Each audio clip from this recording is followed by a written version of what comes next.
a good thought. And Philip, for example, thinking about probably Singularity University, Udacity, Coursera, um, in areas of study that you have more, uh, I think more related to technology skills.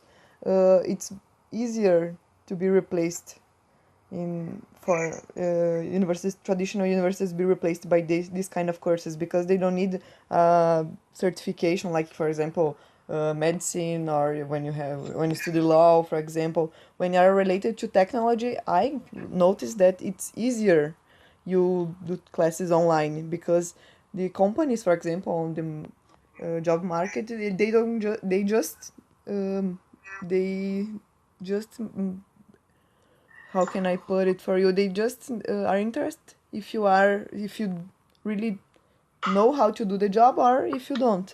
So if you have the skill, I think it works.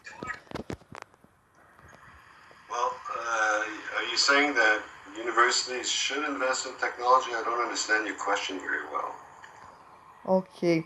For example, Singularity University and Udacity, they all invest in teaching about artificial intelligence or issues related to technology specifically, for example.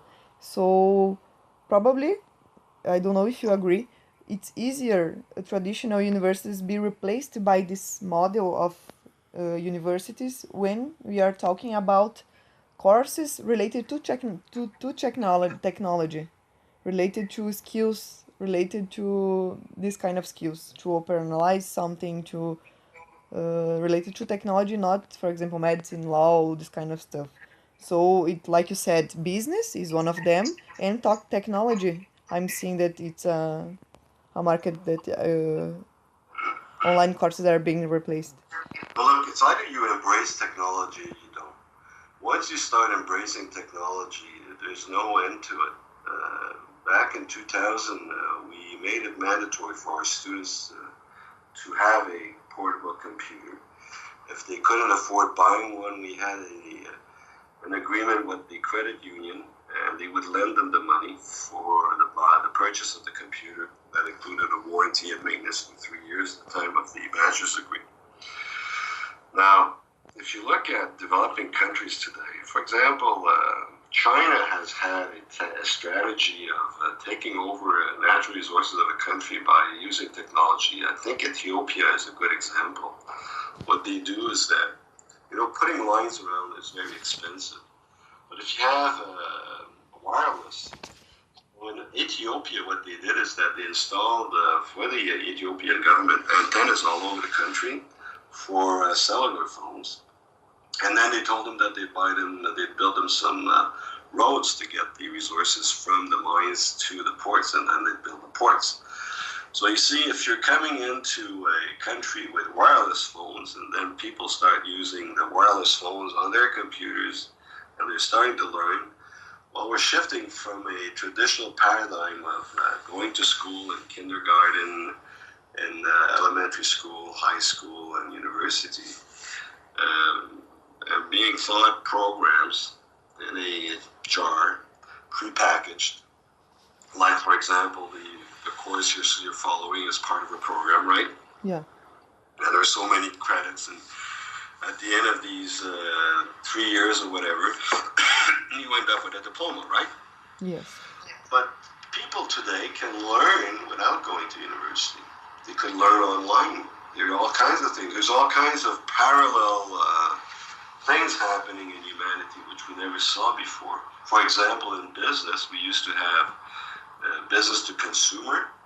We'd have business to business, but now we have consumer to consumer, where people are selling stuff online, on the ads.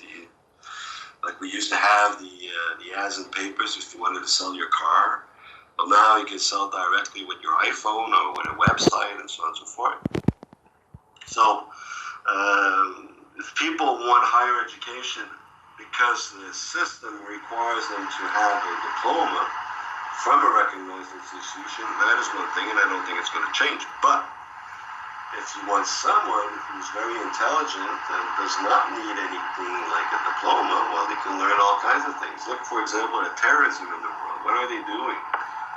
These guys are doing their propaganda online. They're showing people how to do all these warfares online.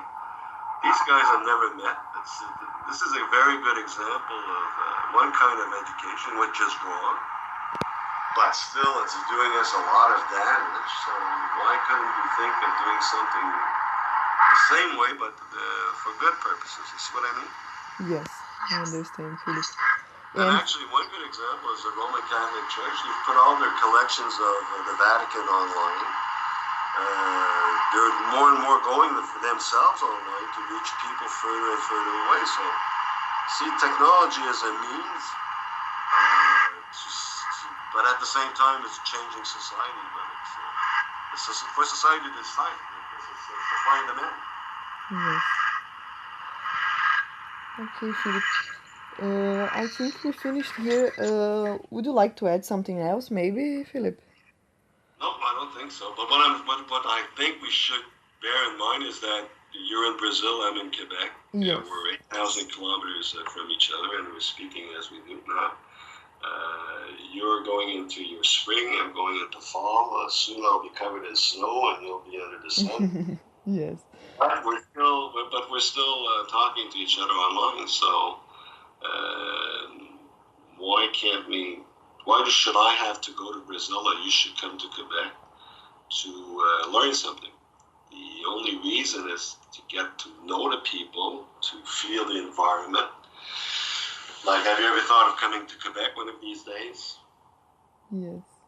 On an exchange program? Probably. Well, the difference would be is that if you come here, as I did when I went to Cassius, well, you get to see people, you get to know them, you see? That is it's a human reality that I don't think will ever change.